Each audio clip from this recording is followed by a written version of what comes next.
नमस्कार, स्वदेश न्यूज की खास पेशकश में आप सभी का स्वागत है। मैं हूं आपके साथ भागीरथ साहू। बिहार की राजनीति एक बार फिर करवट लेने वाली है। पिछले 48 घंटों में जो घटनाक्रम हो रहे हैं उससे तो यही दिखाई दे रहा है। लालू प्रसाद यादव और तेजस्वी यादव का नीतीश कुमार से मिलने जाना, भाजपा के विधानमंडल दल की आपात बैठक, जीतन राम मांझी का सक्रिय होना, चिराग पासवान, उपेंद्र कुशवाहा और जीतन राम मांझी की पार्टी के नेताओं की मीटिंग होना सामान्य घटना नहीं हो सकती। इन सब संकेतों का मतलब यह है कि बिहार में राजनीति एक बार फिर से करवट ले रही है और बहुत संभव है कि अंतरिम बजट से पहले बिहार में काफी कुछ बदल चुका होगा। उधर अमित शाह से एक इंटरव्यू में सवाल पूछा गया था कि क्या नीतीश कुमार एनडीए का हिस्सा फिर से बन सकते हैं। इसके जवाब में अमित शाह ने कहा था, अगर इस तरह का कोई प्रस्ताव आता है तो इस पर विचार किया जाएगा। बस ये एक वाक्य और बिहार की राजनीति में तूफान आ गया। अमित शाह के इस एक लाइन से महागठबंधन सरकार की उल्टी गिनती की बात की जाने लगी है।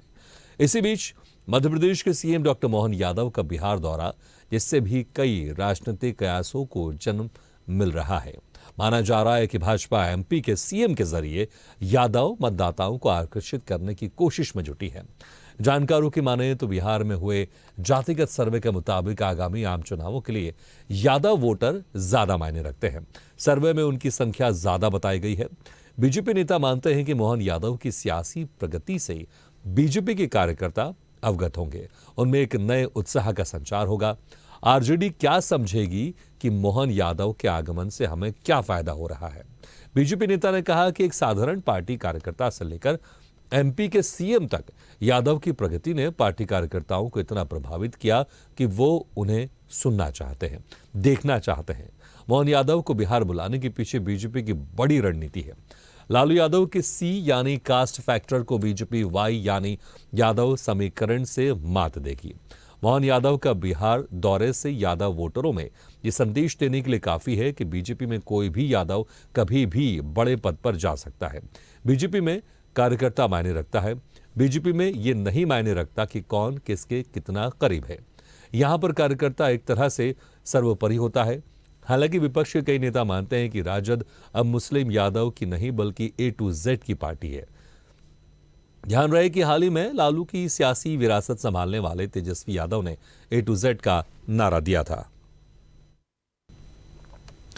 तब देखना होगा जिस तरह से यहां पर समीकरण बिहार की राजनीति में बदलते जा रहे हैं, क्योंकि अक्सर हमने देखा है बिहार ही एकमात्र ऐसा राज्य है जहां पर राजनीतिक समीकरण बहुत जल्द बदलते हैं। कभी नीतीश कुमार बीजेपी के साथ सरकार बनाते हैं तो कभी नीतीश कुमार लालू यादव आरजेडी के साथ सरकार बनाते हैं।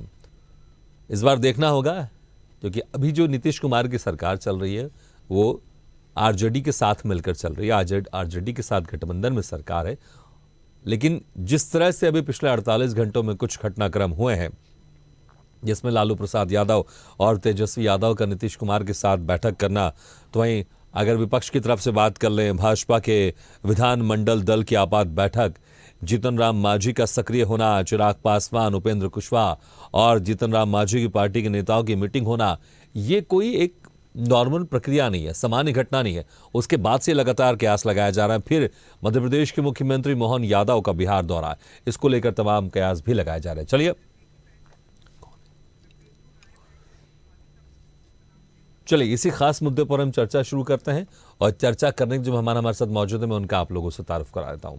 हमारे साथ हैं बीजेपी नेता अम्बरीश कुमार जी, जेडीयू प्रवक्ता विमलेंदु राय जी और वरिष्ठ पत्रकार संतोष सहाय जी। सबसे पहले विमलेंदु राय जी, जिस तरह से हम देख रहे हैं 48 घंटों में कुछ घटनाक्रम हुआ है जहां पर लालू यादव और तेजस्वी यादव का नीतीश कुमार से मुलाकात करना, दूसरी तरफ विपक्ष की तरफ से भाजपा के विधानमंडल दल की बैठक होना, जीतन राम मांझी का सक्रिय होना, और यहां पर हम बात कर लें दूसरे जो बड़े नेता हैं वहां का, उनका भी सक्रिय होना, ये किस ओर जा रही है बिहार की राजनीति? क्या एक बार फिर से वहां पर सत्ता में बड़ा उलटफेर देखने को मिलेगा, जिस तरह से हम पहले भी देख चुके हैं कि नीतीश कुमार ने बीजेपी का साथ छोड़कर आरजेडी के साथ चले गए, तो आरजेडी का साथ छोड़कर बीजेपी के साथ चले गए। और जिस तरह से अमित शाह से पूछा गया था कि क्या नीतीश कुमार अगर आते हैं, एनडीए में साथ आते हैं, तो क्या उनका स्वागत करेंगे? उन्होंने कहा अगर ऐसा प्रस्ताव आएगा तो विचार करेंगे। इसके पहले बीजेपी के नेता कह चुके हैं हमारे लिए आप लोग के लिए दरवाजा बंद है। तो ये घटनाक्रम किस और इशारा कर रहा है, या फिर एक नॉर्मल राजनीतिक घटनाक्रम है जो दिखाई दे रहा है वैसा ही है, इसके पीछे कुछ छुपे हुए कुछ एजेंडा नहीं है?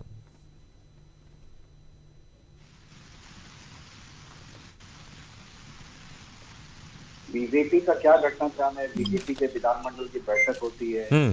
बीजेपी के जो है वह इलाई जो उनके गठबंधन के हम्म। साथी हैं, हम पार्टी के राष्ट्रीय अध्यक्ष या हम पार्टी के जो है जीतन राम मांझी क्या करते हैं, ये विषय बीजेपी का है, जीतन राम मांझी जी का विषय है।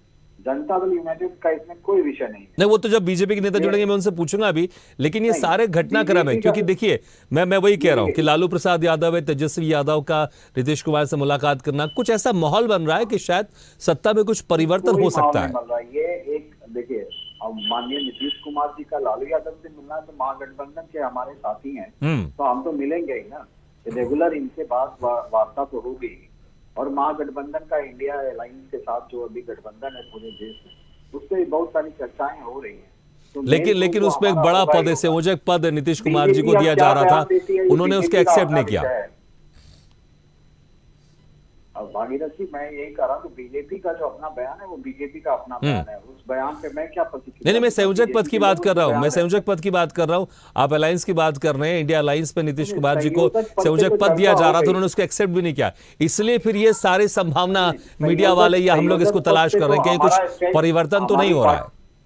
हमारी पार्टी का स्टैंड शुरू से ही क्लियर है। माननीय नीतीश कुमार जी ने शुरू से एकदम क्लियर स्टैंड लिया है और उसी पर चल रहे हैं।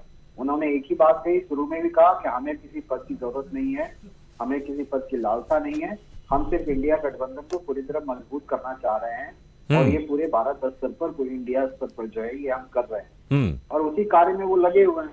बाकी और कौन सा पार्टी क्या करता है वो पार्टी का अपना अंदरूनी बात है। और जहां तक विधानमंडल की बैठक है बीजेपी का, ये उनका अपना अंदरूनी मामला है। ठीक है, लेकिन आप लोग की तरफ से साफ है कि सत्ता में कुछ परिवर्तन नहीं होगा, आरजेडी के साथ आप लोग गठबंधन बना रहेगा। देखिए, पूरी तरह से ये अभी पूरी तरह से निश्चिंत रहिए। ये जो घटनाक्रम हो रही है बीजेपी का अपना मामला है, बीजेपी का। मोहन यादव जी का बिहार भ्रमण उसी तरह से है जिस तरह से एक राजनीतिक पर्यटक के रूप में आना जाना बीजेपी के लोगों का लगा रहता है। इनके गृह मंत्री अमित शाह जी जब एक राजनीतिक पर्यटक की तरह आते हैं और यहाँ कुछ भी बयान देकर चले जाते हैं, तो उसी तरह मोहन यादव जी आए, उनके अपने अंदरूनी जो है वो पार्टी के लोगों से मिले जुले, तो ये उनका रूटीन काम है, वो अपना करते रहे। इससे हमारी पार्टी का कोई लेना देना नहीं है। और हमारी पार्टी जो भी बातें हैं तो माननीय राष्ट्रीय अध्यक्ष नीतीश कुमार जी, माननीय मुख्यमंत्री जी नीतीश कुमार जी आगे आकर जो है वह अपनी बातों को रख रहे हैं और ये पूरी तरह स्पष्ट है। इसमें कोई संशय वाली बात नहीं है। बाकी मीडिया का अपना काम है, आप लोग का अपना काम है, आप लोग अपना विश्लेषण करते रहें। अमित शाह जी क्या बोलते हैं कि अमित शाह जी अपने पार्टी के अंदर जो बातें हैं वो अपनी बातें कहें। हमारी पार्टी के अंदर जो बातें हैं वो हमारे राष्ट्रीय अध्यक्ष और हमारे मुख्यमंत्री जी फ्रंट पर आकर मीडिया के सामने समय समय पर अपनी बातों को रखते हैं। इसलिए कोई संशय और कोई दुविधा डालने की स्थिति नहीं है। पूरी तरह से स्पष्ट है, हम महागठबंधन के साथ हैं और पूरी तरह से मजबूती के साथ यहाँ पर सीट शेयरिंग और जो भी आगे की चर्चाएं हैं और बिहार के विकास के काम में लगे हुए हैं। ठीक है, मैं तो सिर्फ इतना ही कहना चाहूँ। ठीक है, संतोष राय जी हमारे साथ जुड़े हुए वरिष्ठ पत्रकार। संतोष राय जी, जो कुछ घटनाक्रम 48 घंटों में हम देख रहे हैं बिहार में हमने देखा है बहुत जल्द वहां पर सत्ता परिवर्तन भी होते हुए देखा है हमने। क्या ये एक सामान्य घटनाक्रम है या वाकई कुछ उठापटक हो रहा है और कुछ बड़ी यहां पर हमको कुछ फैसले लेते हुए दिखाई दे सकते हैं नीतीश कुमार की तरफ से या पार्टी की तरफ से, या फिर एक नॉर्मल प्रक्रिया लोकसभा चुनाव को लेकर अगर हम देखें, चाहे इसमें मोहन यादव का अगर हम देख लें, बिहार दौरा देख लें, या फिर जिस तरह से अमित शाह की तरफ से बयान दिया गया कि अगर जेडीयू की तरफ से अगर कुछ हमारे पास आता है प्रस्ताव तो उस पर हम विचार करेंगे, क्योंकि पहले बीजेपी के नेता पूरी तरह से मना कर चुके हैं कि जेडीयू के लिए हमारे दरवाजे पूरी तरह से बंद है। लेकिन भाजपा विधानमंडल की बैठक होना, जीतन राम मांझी का सक्रिय होना, और यहाँ पर अगर हम बात कर लें दूसरे बड़े नेता उपेंद्र कुशवाहा की भी बात कर लें, उनका भी सक्रिय होना है, चिराग पासवान की भी उनकी पार्टी का बैठक होना, तो ये सारा एक नॉर्मल प्रक्रिया या वाकई कुछ बड़ा होने वाला बिहार में? देखिए, इसको एक नॉर्मल प्रक्रिया तो नहीं ही माना जा सकता है भागीरथ जी। मैं आपको बता दूं कि अभी आज जो नीतीश कुमार से मिलने गए लालू और तेजस्वी, इसको तो आप सामान्य घटना नहीं ही मान सकते हैं। अचानक वो पहुंचे थे 11:15 बजे के आसपास। जहाँ तक मोहन यादव जी का मैंने बिहार आना है, बिहार में आकर के उन्होंने जो किया है, भाजपा एक संदेश देना जरूर चाहती होगी कि किसी मैंने यादवों को एक संदेश देना चाहती होगी कि आप भाजपा कार्यकर्ताओं की पार्टी है, किसी भी कार्यकर्ता को उठा के कभी भी कर। लेकिन मोहन यादव जी का बिहार आना लालू के यादव और माई समीकरण को तोड़ना थोड़ा सा मुश्किल तो है। मोहन यादव जी का इससे बहुत ज्यादा फर्क नहीं पड़ेगा कि मोहन यादव जी आए और वो क्या संदेश देंगे। भाजपा एक संदेश जरूर देना चाह रही है। भाजपा ये संदेश देना चाह रही है कार्यकर्ताओं को, खास करके यादवों को, कुछ भी भाजपा कुछ भी कभी भी कर सकती है। साधारण कार्यकर्ता को एमपी बना सकती है, एक साधारण कार्यकर्ता को विधायक क्या चीफ मिनिस्टर बना सकती है। ठीक संतोष जी, और जो बाकी घटनाक्रम को अगर हम देखें, बाकी घटनाक्रम से लग रहा है सारी सामान्य चीजें या फिर कुछ बड़ा हो सकता है बिहार में? नहीं, सामान्य घटनाक्रम तो नहीं ही है बिहार में। हो सकता है कि अंतरिम बजट से पहले या अंतरिम बजट के कुछ बाद कुछ न कुछ तो घटना ही है। इसको सामान्य घटना नहीं माना जा सकता। कुछ ना कुछ में क्या लग रहा है, किस तरफ इंगित कर रहे हैं आप ये कुछ ना कुछ? कुछ ना कुछ अब देखिए, अब अमित शाह जी क्या बोल रहे हैं। अचानक दिल्ली में चिराग पासवान और उपेंद्र कुशवाहा जी का नाम मांझी का मिलन, आज अचानक पिता पुत्र का नीतीश कुमार जी से मिलन, कहीं ना कहीं कुछ तो संकेत है ही। तो बिहार में कुछ सत्ता परिवर्तन हो सकता है, ऐसा कह रहे हैं कुछ आप? सत्ता परिवर्तन को सीधा सीधे नहीं माना जा सकता है कि सत्ता परिवर्तन हो सकता है। हालांकि भाजपा अगर बिहार में कंप्लीट लीड चाहती है तो भाजपा को किसी न किसी को, दोनों में से किसी न किसी को तोड़ना तो होगा ही। हालांकि भाजपा पहले से इनकार करती रही है, आरजेडी के साथ जाने का सवाल नहीं है। बिल्कुल, आरजेडी के साथ भाजपा जाएगी नहीं। तो कहीं ना कहीं संकेत तो है, संकेत है, लेकिन स्पष्ट होने में कुछ थोड़ा और इंतजार करना पड़ेगा हमको, ऐसा?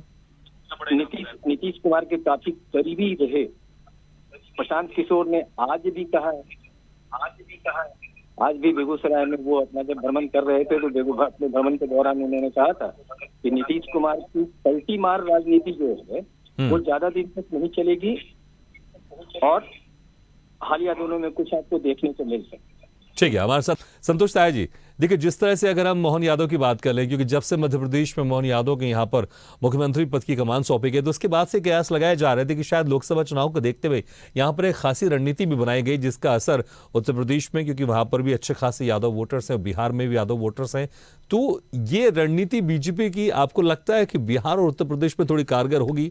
वहां पर जो एक हम देखते हैं सपा पार्टी का, अगर हम देखें उत्तर प्रदेश में देखें जो मुस्लिम और यादव वोटर का जो एक समीकरण है, बिहार में भी देखें जो यादव वोटर का समीकरण, क्या इसको भेद पाएगी बीजेपी? संतोष साय जी। बिहार में तो हमेशा जातिगत चुनाव ही, और जातिगत चुनाव को जिस तरीके से लालू यादव जी चाहते हैं या अभी हालिया दिनों में इन लोग कर्पूरी 20 तारीख को कर्पूरी जी का जयंती मनाने जा रहे हैं,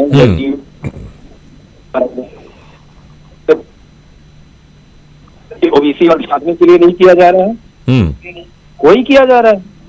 तो बीजेपी ने भी एक संदेश मोहन यादव जी या और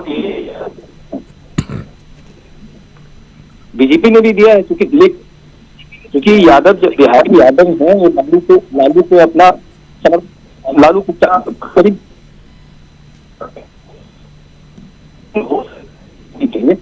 ये जरूर है कि तैयारी है लोकसभा की, यादवों को ये मैसेज दिया कि हम आपके लिए सोच सकते हैं।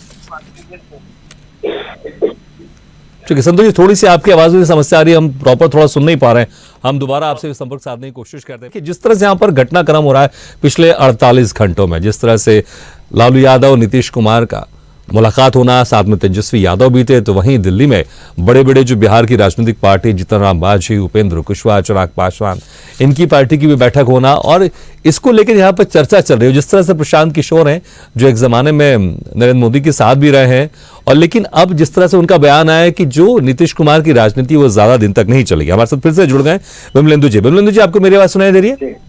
जी हाँ विमलेंदु जी, देखिए जिस तरह से यहाँ पर बीजेपी की तरफ से एक रणनीति बनाई जा रही है, क्योंकि बिहार में अगर देखें, उत्तर प्रदेश में देख लें, अच्छा खासा यहाँ पर यादव वोटर्सों का एक प्रभाव रहा है।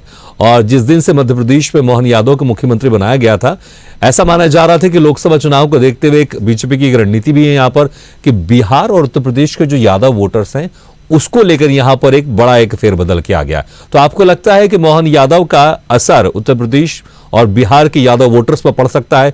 बीजेपी जो रणनीति यहां पर बना रही है वो रणनीति में सफल हो सकती है या फिर इसका कुछ खास असर नहीं पड़ेगा? देखिए, मैंने तो अभी कुछ देर पहले ही कहा था, मोहन यादव जी एक राजनीतिक पर्यटक के रूप में बिहार आए थे। वो मध्य प्रदेश के मुख्यमंत्री हैं, उनका स्वागत है बिहार में, लेकिन वो एक पर्यटक की भूमिका में आए थे और यहाँ अपना पर्यटन करके, राजनीतिक पर्यटन करके वो चले गए। कोई भी प्रभाव बिहार में, बिहार के जो लोग हैं वही कुछ ना कुछ प्रभाव देते हैं। और बीजेपी तो लगातार 1990 से अपना प्रभाव बिहार में जमाने का प्रयास कर रही है, हमारे साथ रहकर, हमसे हटकर, तरह तरह से, लेकिन आज तक उस प्रभाव में वो नहीं आ पाए हैं। कारण यही है कि बिहार की राजनीति एक अलग तरह से चलती है, जो बीजेपी के लोग समझते हैं। बीजेपी का थिंक टैंक है, उन्हें भी ये पता है कि बिहार की राजनीति जो है वो इतनी आसान नहीं होती। कारण यही है कि यहाँ के हर एक आबो हवा कहीं बिहार की आबो हवा में जो है वो राजनीतिक सोच समझ है। अच्छा, समझने की अगर आप बात करें, अगर सीटों का अगर आप आकलन देखें, बीजेपी की सीटें जेडीयू से ज्यादा है वहां पर। जानता है, देखिए जैसे ये इनके जो है जितने भी मुख्यमंत्रियों की घोषणा हुई उस समय से ही ये चर्चाएं तो निश्चित रूप से हर जगह है, खासकर बिहार से राजनीतिक रूप से बहुत ही ज्यादा सक्षम है ये बात समझने के लिए कि बीजेपी ने ये क्यों किया। और आज ये कार्यकर्ता भी सिर्फ बात करते हैं, कार्यकर्ता किस पार्टी में, हर एक पार्टी में कार्यकर्ता का बहुत मान सम्मान है। हमारी पार्टी में भी है, आरजेडी में भी है। उसी तरह से बीजेपी भी एक संगठन है, बड़ी बड़ी पार्टी है, बड़े पैसे वाले लोग उनके साथ जुड़े हुए हैं। हमारी पार्टी गरीब गिरोहों की पार्टी है, शोषित पीड़ितों की पार्टी है, पिछड़ा अति पिछड़ा, दलित महादलित को लेकर हमारी पार्टी चलती है और उनके सर्वांगीण विकास के लिए लगातार। ठीक है, विमलेंदु जी, आप कह रहे थे कि बीजेपी बिहार की राजनीति को नहीं समझ पा रही है, लेकिन अगर आप सीटों का अगर आप नहीं कह रहा हूँ, बीजेपी की राजनीति हम लोग समझते हैं, बिहार की राजनीति को वो समझ पा रही है, नहीं पा रहे, उनका अपना विषय है। अब वो नहीं समझ पा रहे, ये मैं नहीं, ये स्टेटमेंट आपने दिया, इसलिए मैं कह रहा हूँ कि आपसे ज्यादा अभी भी बीजेपी की सीटें वहां पर।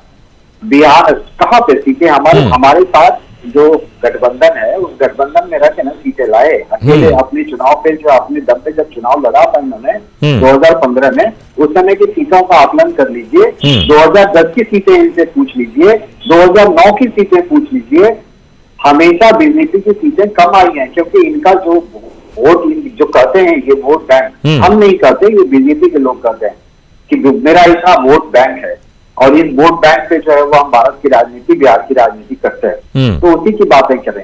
कभी भी जनता दल यूनाइटेड इस बार ही 2020 के जो चुनाव हुए उसमें पीठ में छुरा बोका गया, हमारे साथ दोस्ती करके हमें डरा दिया गया। इस कारण से बीजेपी की सीटें कुछ बढ़ी, अन्यथा जब तक ये हमारे साथ रहे हमसे कमी सीटें आई और हमारा वोट पर इनका वोट प्रतिशत भी हमसे। ठीक है, लेकिन आप कह रहे हैं कि मोहन यादव का असर कुछ खास वहां पर नहीं होने वाला। ठीक है, संतोष शाह जी राजनीतिक पर्यटक की तरह आए हैं। ठीक है, संतोष शाह जी, क्या वाकई जिस तरह से कह रहे हैं विमलेंदु जी कि राजनीतिक पर्यटक की तरह मोहन यादव आए, उसका कुछ खास असर नहीं होगा, लेकिन जनता में और वहां के जो बीजेपी कार्यकर्ता में क्या वाकई इसका असर नहीं होगा, या फिर जिस रणनीति के साथ? क्योंकि देखिए, अगर एक समाज का अगर कोई मुख्य आदमी अगर मुख्यमंत्री बनता है किसी दूसरे प्रदेश में भी, इसका कुछ तो असर होता होगा। और बीजेपी इसी रणनीति के साथ आगे बढ़ रही है, क्या सही रणनीति बीजेपी अपना रही है और कुछ इसका असर बिहार उत्तर प्रदेश में देखने को मिलेगा, खासकर बिहार में देखने को मिलेगा इसका असर? देखिए, जहां तक मेरी अपनी समझ की निश्चित तौर पे मिलेगा। कल जो पटना में जिस तरीके से उनका था, उसको अगर देखा जाए, हालांकि राजनीतिक दल वाले तो नकारते हैं कि पैसा दे करके ले आए या लोग ऐसे ही, ये कार्यकर्ताओं के गुजरत के लिए। ठीक है, संतोष शाह जी से पूछ रहा हूँ। जी संतोष शाह जी, कंप्लीट कीजिए। जी, तो कुछ ना मतलब ये कहना कि सरासर ये कहना कि उनका कोई असर नहीं होगा, वो पर्यटक बन के आए और बिहार घूम के चले गए, तो पर्यटक अगर बन के आए थे तो बिहार की सिर्फ राजधानी नहीं घूमते, कहीं और भी जाते। बिहार में काफी सारे पर्यटन स्थल है, वहां भी जाते, लेकिन वो सिर्फ और सिर्फ राजधानी आए। राजधानी में आकर के उनको जो संदेश देना था उन्होंने संदेश दिया। भाजपा एक नीति की तरह लोकसभा चुनाव में एक रणनीति है और ये इसी रणनीति के तहत मोहन यादव को लाया गया था। यादवों को एक संदेश देना था कि अगर आप देख लें कि भाजपा एक ऐसी पार्टी है जो एक सामान्य कार्यकर्ता को चीफ मिनिस्टर बना देते।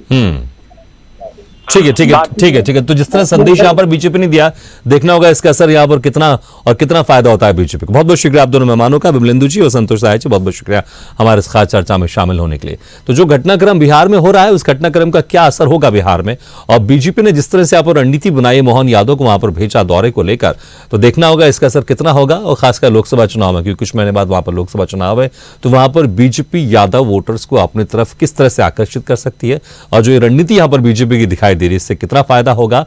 और बिहार की राजनीति में क्या कुछ उठापटक हो सकता है, जिस तरह से मीटिंग हो रही है यहां पर नीतीश कुमार, लालू प्रसाद यादव, तेजस्वी यादव, दूसरी तरफ वहां पर भाजपा के विधानमंडल दल की बैठक हो रही है, उपेंद्र कुशवाहा बैठक हो रही है, जीतन राम मांझी की बैठक हो रही है, चिराग पासवान की पार्टी की बैठक हो रही, तो इसका असर क्या कुछ सत्ता में भी दिखाई देगा, ये देखने वाली बात होगी। फिलहाल हमारे इस खास कार्यक्रम, इस खास पेशकश में इतना है, लेकिन खबरों का सिलसिला लगातार जारी, आप देखते रहिए स्वदेश न्यूज।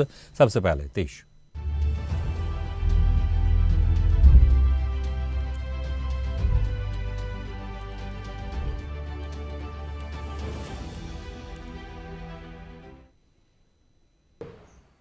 ऐसे ही वीडियो के लिए लाइक करें, शेयर करें, फॉलो करें और YouTube पर जाकर सब्सक्राइब करें और बेल आइकन को दबाना ना भूलें। और ताजा तरीन अपडेट के लिए स्वदेशलाइव.com पर जरूर जाएं।